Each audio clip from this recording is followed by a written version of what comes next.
and GZero dropping double 40 bombs with his teammate. Map 2 here is Detroit Uplink, and Seven and I agree to hop on board with Atlas Habit because, we're not going to take away from the kind of player he is. We've played against him. He's a great player. So I think he's going to really make it up. He's going to make up for his team right now.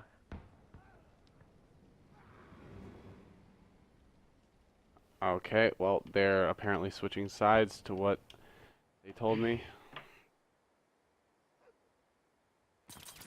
Alright, so if we hop on board with Atlas Habit here, he has that overkill and melee clash. He's going to look for a big kill here, middle map. Doesn't land any of his shots. So Habit, he actually has the melee, so this is actually very surprising for him to be pulling out. And it looks like they're going to have control of the ball. GZero will have control of the ball. They're going to be going in yellow here. He's going to be trying to. He's going to juke him out. He might be able to get this 1 point. He gets taken out. And that was a very good stop by the boys over at Atlas. Now, Radiant, he had the ball. He was in their base. He was playing really greedy. He wanted a two-piece. He wanted 2 points out of that. Realistically, when you're that close to the base and you notice that they're still there, you should be going for ones to play it safe for your team. Sometimes playing that aggressive can cost you. And as you can see, they actually put that on top of the garage. And if you don't know, that makes it so that it takes 15 seconds for the ball to reset. And we're on board with Aspect here, and he is actually not running hardwired. He just got double EMP'd. If he has the ball, that may cost him a score. Yeah, no, Aspect, he's running the AR. He's looking for the kills ahead of time. So when his team gets control of the ball, he's already in school with an AR, pushing it out, and they could easily just run the ball through. As you can see, J-Logic with the ball, like I mentioned, it's in school. They got the cuts, and this should be an easy 2 right out of school. And Atlas is on the board first. That was really good by Aspect there. He really started the whole getting school control, and he made them spawn out into the green building, and that let J-Logic get a really easy 2 Yeah, now the boys from Atlas are heating up. J-Logic on a 5 kill spree. Aspect also just gets taken out, but they're both 5 and 2 and 6 and 3. Now these are the slaying that we need. This is the slaying that we need to see out of Atlas 7. We just need them to win their gunfights and outslay the opposing team and just move the uplink up like they were doing earlier. As you can see, the ball is still in GZero's base here, and this can be very bad for them, but it looks like they are going to be able to get out as we're going to hop on board with Laser here. They're going to be taking it through that yellow building. He might try to go for a 1 point play here. If he does, he might get a little greedy here and try to go for a 2. Looks like he is going to go for the 1. He is going to make that, and that's going to be a really crucial 1 point play for them on this bad side of Yeah, Detroit now, Uplink. as you can see, those 2 players on Atlas, both of them were standing in front of the uplink. Now, I understand one of them jumped up for the interception, but when you have 2 players and you guys are staring down the ball, you cannot let him have that much control. He was honestly missing his jump up on the 18. You either got to send one player after him or both you guys attack him because he can't be just throwing ones in your face like that. As you see, Radiant's just going to run straight to their base and get a really easy 2 point play. That was not very good defense out of Atlas there.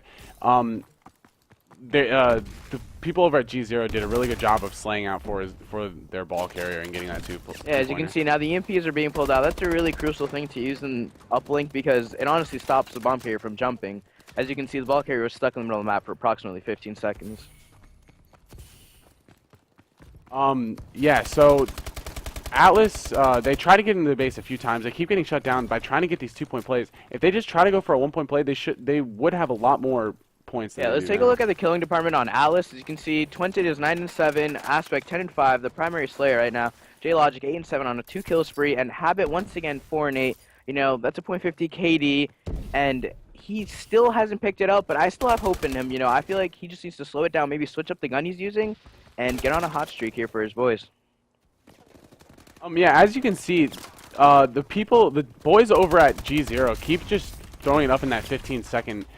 They know that they are on the bad side of the map. I think that now that they have a lead on this bad side, they're just going to keep trying to throw it out to keep that lead going into the good side of the map. As you can see, GZero just outslayed them. That's 3 down for Team Atlas, and Radiate here in a gunfight middle map, he takes out Aspect, the hot slayer right now on Atlas, and let's hop on board with Habit to see why he's still struggling, 5 and 10 currently in this uplink. I think it's just because he's just not getting into the correct gunfights that he wants to be getting to. He's not positioning himself very well. He's just sitting in the middle of the map here. He's not trying to make any flank plays. He's not trying to kill them off spawn. They're pretty much just sitting in the middle of the map waiting for the other team to come to them. Yeah, I mean, I feel like when he's playing, he's not playing as confident as he normally is. As you noticed, he switched his class. He's been running the ASM one previous to the hard point in the beginning of this map. He switched to the Bell. I feel like he's finding it really hard to figure out what's comfortable for him in this map, and it's hurting him early on as he is 5 and 12, currently the lowest KD in the lobby. Now, Atlas is going to take their time to try to get this two-pointer, as Aspect is going to be taken down with the ball. That was a really good big stop out of GZero. They might be able to get this two-point play here. Let's hop on board with Laser, who has the ball. He's going to throw it down, and he's going to pick it back up. It looks like he's just going to try to go for the throw from the middle outlet. Let's see if he can get this. And he doesn't. And I'm not sure if he did. got that. He did get that. He did, in fact, get that. That is actually a really good throw out of him. That's a very hard throw to get consistently. That was a really good half out of GZero. GZero, you know, their players, they're not slaying out like crazy, but they're getting the kills that they need. They're getting the cuts, and the uplink ball is moving up and down the map. Now, as we go into the second side, who do you want to hop on board with to start out this next side? I think we should give it to Saiyan. You know, we haven't spoken about him at all. He has the most kills on GZero currently, 13 and 14, but I feel like he's getting those crucial kills and the cuts for the uplink runner. Now, as you can see, as I pull up the minimap here, all two players from Atlas went through that pit area, and they just collapsed on middle Atlas, and they're gonna. It looks like they might be able to get an easy. Yeah, if you point notice, there. off the break, Habit did warm up there. He got a big two-piece to get control of the ball, but as he's taken out by Radiate once again. Yeah, we're gonna hop on board with Saiyan, who has the ball. He's gonna be alone. He needs to wait for his team here. It looks like he's doing just that. But Atlas has control of school. If his teammate can get a few kills here, they might be able to get this two-pointer. Yeah, I think Saiyan needs to just play weird with the ball, play unpredictable. You know, his teammates are trying to get the kills as they're actually doing it really well. Twented comes in and gets that big kill to take out the uplink ball. You know, that was a big gunfight right there. And Twented had the upper advantage. Obviously, he had a gun in his hand. Yeah, so Lethal is the only one up that isn't off spawn, and he's doing a really good job of just being a nuisance in their base. He is going to be able to take out two, and now it looks like they might be able to get this two-point play. If Twented can get that kill, and he does, he's going to get taken out, though. They might be able to get this two-point play from GZero, but they're not going to be able to because Atlas threw the ball out. And Aspect is here with his IMR, going to just slay out. He's going to grab the ball now. He's going to try to get this one-pointer, and he's going to get taken out. Yeah, you know, here we are with Lethal. He was currently on a 6-kill streak. And he's 16 and 14. He's becoming the Slayer for his team, as his team's currently 6 and 2. So he needs to continue to do what he's doing. Stay away from the uplink ball. Look for the cuts. Look for the kills middle map, and just get full control for his team. Now, I've seen Laser do this twice so far in this game. He has thrown the ball out of his hands because it might fake out the other team and make them think that he's throwing the ball out, and he picks it right back up, and the other team has gotten confused by it, and they start rotating back towards that re. But as they're doing that, Laser just picks the ball back up and starts running it towards the base. Let's hop on board with Aspect. I want to see how he's running this IMR, which is very interesting. He's currently 17 and 11 on a 4-kill streak. Gets taken out, but he was getting the kills middle map, and he was playing like a distant gunfight, which is a very smart play on his part. Now, J-Logic is making a very smart play here.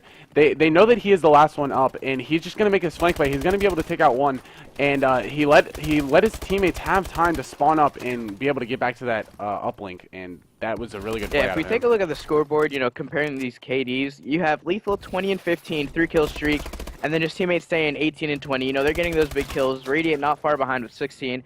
The boys on Atlas, though, you have Twented with 23 kills, Aspect 19 kills, 20 kills now, J-Logic with 18, and Atlas Habit 11 and 20. And we're not slamming on Habit. We know the kind of player he is, but these are the gunfights and these are the kills that your team needs to win, and someone needs to motivate him and get him back on track.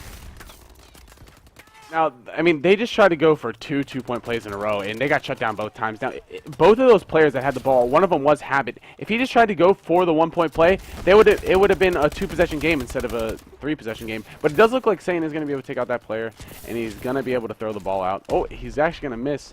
This might give Atlas a chance to come and get the ball. As you can see, Aspect, when he had the ball back in their base, he kind of choked up. He didn't know what to do. He tunnel visioned the ball. He had 2 players behind him. He got EMP'd. And it was just honestly a mixture. But as you can see, the boys of Atlas here, they were both of them on top of the middle box.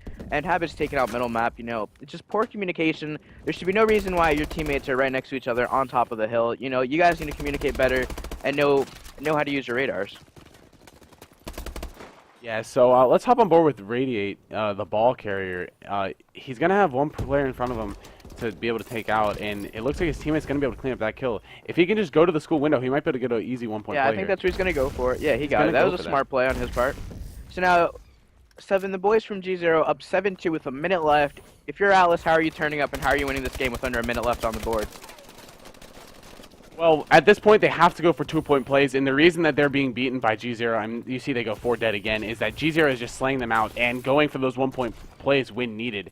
They're getting the 2-point plays when they get 4 dead, and then they're going for the 1-point plays when they know that they can't get the 2-point plays. I think that is just what Atlas was lacking, just their decision-making on with the uplink. Yeah, as you can see, it's realistically, it is coming down to the slaying. You know, you got to pick it up. You can't be having your boys dropping 20 plus and you slacking behind. As you can see, the clock is currently at 25 seconds, 9-4, GZero in the lead, and it looks like this one's over for the boys in Atlas. You know, going into map 3 now, 7. Backs up against the wall. It's a best of 7. You have to win 4. They're not out of it yet. How do you win map 3? Now, map 3 is actually S&D Terrace, and Atlas, this is a really good chance for them to come back. S&D is a swing game mode. It can go either way. But if they just play it smart and good, they can easily take this game 3. As you can see, guys, here's the final of the Detroit Uplink. The boys from GZero take map number 2, 11-4, swiftly. You know, once again, slaying power was their easy way to success. I'm pretty sure all their teammates, yeah, all the boys dropped 20 kills. You know, Lethal 28, Saiyan 26. He ends off on a 6-kill streak, and, you know, it honestly came down to the slay power that GZero brings to the table. Yeah, so we'll see you guys next map. It's going to be S&D Terrace. And also, don't forget to use code SHARK over at griparmory.com for 5% off your next purchase.